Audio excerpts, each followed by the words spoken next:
Assalamualaikum warahmatullahi wabarakatuh.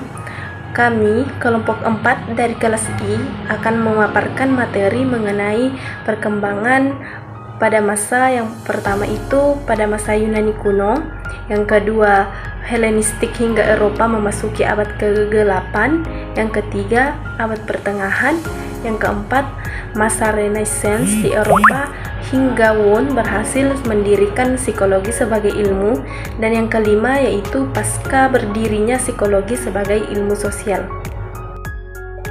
Yang pertama yaitu perkembangan psikologi pada masa Yunani kuno. Pada zaman Yunani, kajian tentang psikologi itu menganggap bahwa jiwa itu ada penggeraknya, dan bahkan pada zaman inilah yang disebut memberikan landasan yang cukup kuat bagi berkembangnya ilmu pengetahuan, termasuk pada ilmu psikologi sendiri. Di zaman Yunani ini, semua ilmu pengetahuan itu lebih banyak berasal dari filsafat. Dengan kata lain, segala sesuatu yang dikemukakan atau dibahas secara filsafat ada pada zaman ini, yaitu pada zaman Yunani kuno. Jadi, para filsuf Yunani kuno itu menuangkan beberapa ide-ide atau pendapat mereka ke dalam bentuk tulisan sampai akhirnya diketahui bahwa ternyata ada kajian tentang psikologi di zaman Yunani kuno ini. Dan pada saat zaman inilah pembahasan tentang psycho atau biasa disebut dengan jiwa itu masih bersifat spekulatif atau belum ada sama sekali kajian-kajian empirisnya atau ilmuannya itu masih dalam tahap berpikir secara mendalam tentang kehidupan pada zaman Yunani kuno ini. Zaman Yunani kuno itu berkembang dari beberapa perspektif teoritis seperti naturalisme, formalisme, dan physician.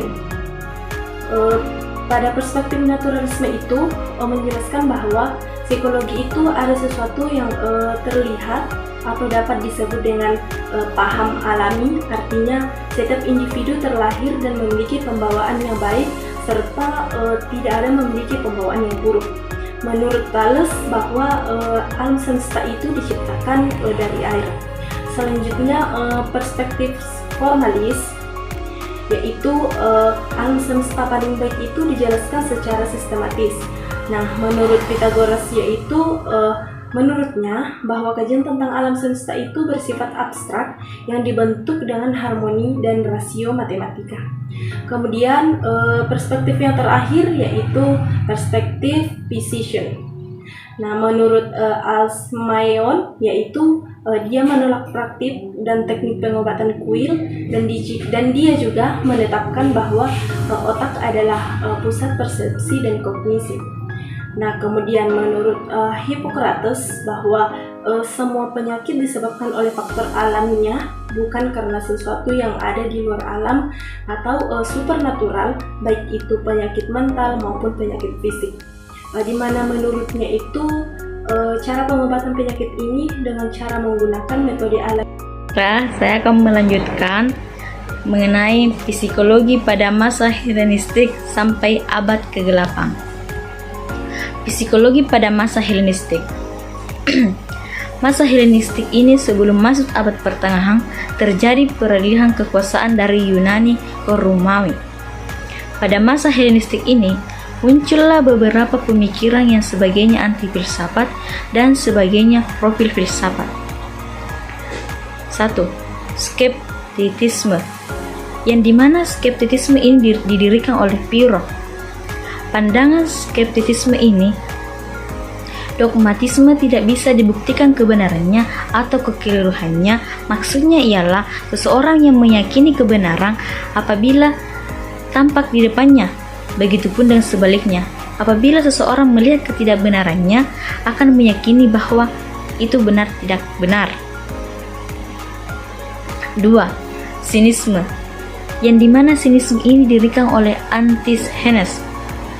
Pandangan sinisme menurutnya bahwa kebahagiaan hanya akan bisa dicapai dengan virtual atau nilai-nilai, dan self, yaitu mencakupkan diri dengan kembali ke alam. Di sisi lain juga, sinisme juga berpandangan penting karena bersifat ilmiah, misalnya aturan atau koneksi sosial. Ketiga, Epicurisme dan Stoicism, yang dimana ini didirikan oleh Epicurus. Epicurus mempercayai bahwa manusia itu terbentuk dari atom-atom, sehingga membuat manusia selalu bergerak. Pandangan lain, Epicurus berpandangan di mana ia meyakini bahwa semua pengetahuan itu bersumber dari pengedaran dan disimpan dalam ingatan. Stoicism yang didirikan oleh Zeno. Ia meyakini bahwa otoritas yang paling tinggi dan alam semesta yang diatur sehingga dapat dipahami oleh nalar. Bagi mereka, Tuhan melekat pada diri manusia. Selanjutnya, saya akan membahas mengenai psikologi pada Kekaisaran Romawi. Pada Kekaisaran Romawi ini berlangsung hampir 500 tahun, yang dimana diawali oleh Julius Caesar dan berakhir pada tahun 470-an ketika terbunuhnya Kaisar Romulus. Selain itu, Kaisar Romawi dikenal sebagai kaisar yang besar dan kuat. Neoplatisme, yang dimana aliran ini meneruskan ide-ide Plato. Selain itu, Neoplatisme juga menekankan pada aspek mistis dan filsafat Plato serta mengurangi aspek rasionalnya. Philo. Menurut pandangan Philo, manusia itu terdiri dari jiwa dan raga yang terpisah, yang dimana raganya terbuat dari tanah, sedangkan jiwanya bagian cahaya dari Tuhan. Galeng, yang dimana Galeng ini mengembangkan tipe kepribadian berdasarkan 4 cairan dalam tubuh, yaitu darah atau sangus, empedu hitam atau melanchthon, empedu kuning atau shell, serta lendir atau phagma. Plotinus, yang dimana Plotinus ini berpendapat bahwa sesuatu yang bersifat intermaterial dan terpenjara dalam raga. Dan Saint Augustine, yang dimana ia berpendapat bahwa ia berkeyakinan bahwa pengetahuan hanya bisa diperoleh melalui pancaran Tuhan, yang terlebih dahulu harus membersihkan diri dari kesenangan-kesenangan duniawi. Saya akan menjelaskan masa kegelapan. Greenhot 2009 berpendapat bahwa abad pertengahan terbagi menjadi 3, yaitu awal abad pertengahan pada tahun 500 sampai 100, yang di sini mulai menurunnya ilmu pengetahuan. Pertengahan abad yang dimulai dari 1000 sampai 1300, yang mulai bangkitnya ilmu pengetahuan. Dan akhir abad pertengahan 1300 sampai 1600, yang dimana munculnya gerakan pembaruan atau Renaissance. Awal abad perkembangan juga ini disebut sebagai zaman kegelapan. Mengapa? Karena di zaman kegelapan ini perkembangan ilmu pengetahuan mengalami kemunduran dan rasionalitas tidak berkembang. Tidak banyak kontribusi signifikan terhadap pengetahuan yang muncul pada masa ini. Baiklah, di sini saya akan memaparkan materi tentang abad pertengahan. Sejarah abad pertengahan 479 sampai dengan 1492 Masehi juga dapat dikatakan sebagai abad gelap, karena pendapat ini didasarkan pada pendekatan sejarah gereja.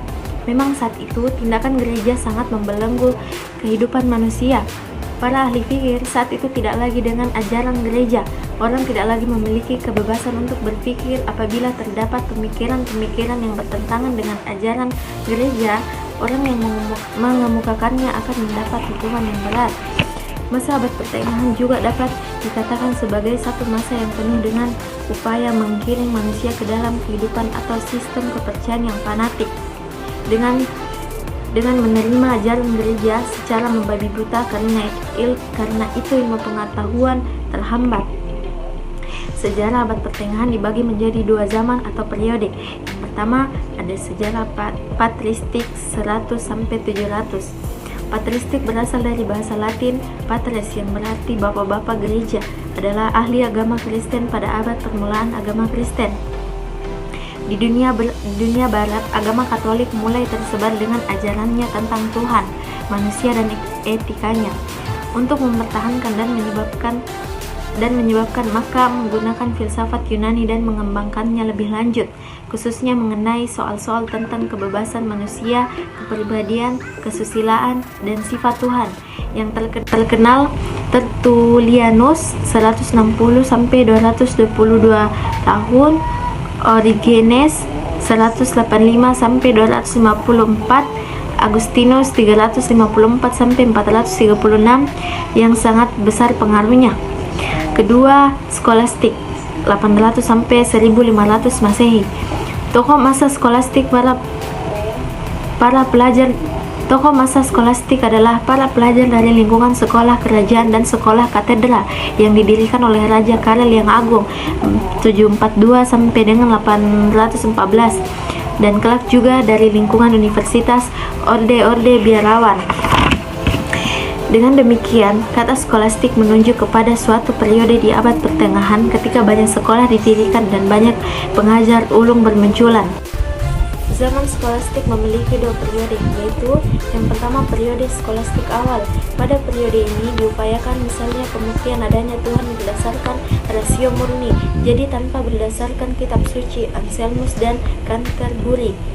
Yang kedua, periode puncak perkembangan skolastik abad 13. Periode puncak perkembangan skolastik dipengaruhi oleh Aristoteles akibat kedatangan ahli filsafat Arab dan Yunani.